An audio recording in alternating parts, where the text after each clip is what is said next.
ಎಲ್ಲರಿಗೂ ನಮಸ್ಕಾರ. ನಾನು ಶಂಕರ್ ಭಟ್. ಯೂಟ್ಯೂಬ್ ಚಾನಲ್ ಹೋರಾಟದ ಅಮೃತ.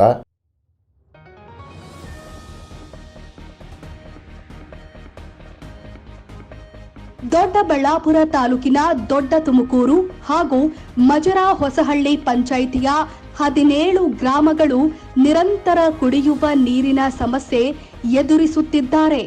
ಕಾರಣ ಇದೇ ಗ್ರಾಮದ ಕೆರೆಗೆ ಬಾಶೆಟ್ಟಿಹಳ್ಳಿ ಕೈಗಾರಿಕಾ ಪ್ರದೇಶದ ತ್ಯಾಜ್ಯ ನೀರು ಹಾಗೂ ದೊಡ್ಡಬಳ್ಳಾಪುರ ನಗರದ ಕಲುಷಿತ ನೀರು ಶುದ್ಧೀಕರಿಸದೆ ಈ ಭಾಗದ ಕೆರೆಗೆ ಹರಿಸುತ್ತಿದ್ದಾರೆ. ಒಂದೆಡೆ ಕೈಗಾರಿಕೆಗಳು ಅಭಿವೃದ್ಧಿಯಾಗಬೇಕು, ಜನತೆಗೆ ಕೆಲಸ ಸಿಗಬೇಕು ಅನ್ನೋದು ಹಲವು ಸರ್ಕಾರಗಳ ಕಾಳಜಿ. ಆದರೆ ಅಭಿವೃದ್ಧಿಯ ಹೆಸರಲ್ಲಿ ಕೈಗಾರಿಕೆಗಳಿಂದ ಬರುವ ಕಲುಷಿತ ನೀರು ಕೆರೆ ಪ್ರದೇಶಗಳನ್ನ ತಲುಪಿ ಸ್ವಾಭಾವಿಕವಾಗಿ ಶುದ್ಧವಾಗಿದ್ದಂತಹ ಕೆರೆ ನೀರನ್ನ ಅವೈಜ್ಞಾನಿಕವಾಗಿ ಶುದ್ಧೀಕರಿಸಿ ಬಿಡುತ್ತಿವೆ. ಇದೇ ಕೆರೆ ನೀರು ಅಂತರ್ಜಲ ಸೇರಿ ಸಂಪೂರ್ಣ ಕಲುಷಿತವಾಗಿದ್ದು, ಕಲುಷಿತ ನೀರನ್ನ ಸೇವನೆ ಮಾಡುವ ದೌರ್ಭಾಗ್ಯ ಈ ಗ್ರಾಮಗಳ ಜನತೆಯದ್ದಾಗಿದೆ. ಈ ಕೊಳಚೆ ನೀರನ್ನ ಸೇವಿಸಿದ ಜನ ಜಾನುವಾರುಗಳು ಹಲವಾರು ರೋಗಗಳಿಗೆ ತುತ್ತಾಗುತ್ತಿದ್ದು ಪರದಾಡುತ್ತಿದ್ದಾರೆ.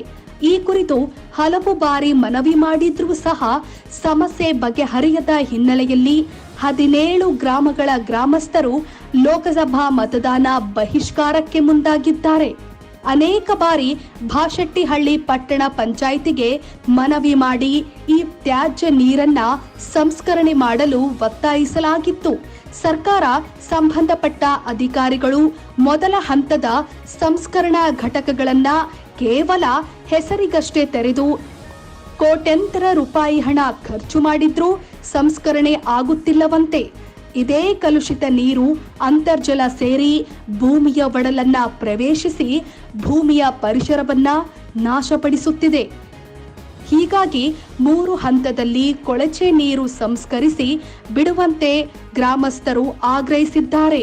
ಜೊತೆಗೆ ಶುದ್ಧೀಕರಣ ಘಟಕ ತೆರೆಯಲು ಸರ್ಕಾರದ ಮುಖ್ಯ ಕಾರ್ಯದರ್ಶಿ ಲಿಖಿತ ರೂಪದಲ್ಲಿ ಭರವಸೆ ಕೊಟ್ಟರೆ ಮಾತ್ರ ನಾವು ಮತದಾನ ಮಾಡ್ತೇವೆ, ಇಲ್ಲದೆ ಹೋದ್ರೆ ಯಾವುದೇ ಕಾರಣಕ್ಕೂ ಲೋಕಸಭಾ ಚುನಾವಣೆಗೆ ಮತದಾನ ಮಾಡೋದಿಲ್ಲ ಅಂತ ಎಚ್ಚರಿಕೆ ಕೊಟ್ಟಿದ್ದಾರೆ. ಒಟ್ಟಾರೆ ಕಳೆದ ಹಲವು ವರ್ಷಗಳಿಂದ ಕೈಗಾರೀಕರಣ ಕಲುಷಿತ ನೀರು ಶುದ್ಧೀಕರಿಸದೆ ಕೆರೆಗೆ ಸೇರಿ ಈ 17 ಗ್ರಾಮಗಳ ಜನರ ಬದುಕನ್ನ ಕಸಿದಿದೆ. ಈ ಬಗ್ಗೆ ಎಷ್ಟೇ ಮನವಿ ಕೊಟ್ಟರೂ ಕೂಡ ಅಧಿಕಾರಿಗಳು ಕ್ರಮ ಕೈಗೊಳ್ಳದೆ ಭರವಸೆಗಳನ್ನ ಮಾತ್ರ ನೀಡುತ್ತಿದ್ದಾರೆ. ಇದರಿಂದ ನೊಂದ ಜನತೆ ಈ ಬಾರಿಯ ಲೋಕಸಭಾ ಚುನಾವಣೆಯ ಮತದಾನ ಬಹಿಷ್ಕಾರದ ಎಚ್ಚರಿಕೆ ಕೊಟ್ಟಿದ್ದು, ಜಿಲ್ಲಾಡಳಿತ ಇದಕ್ಕೆ ಯಾವ ಕ್ರಮ ಕೈಗೊಳ್ಳುತ್ತೆ ಅನ್ನೋದನ್ನ ಕಾದು ನೋಡಬೇಕಿದೆ. ಶೇರ್ ಮಾಡಿ, ಸಬ್ಸ್ಕ್ರೈಬರ್ ಆಗಿ, ಬೆಲ್ ಐಕಾನ್ ಅನ್ನು ಒತ್ತಲು ಮರೆಯದಿರಿ.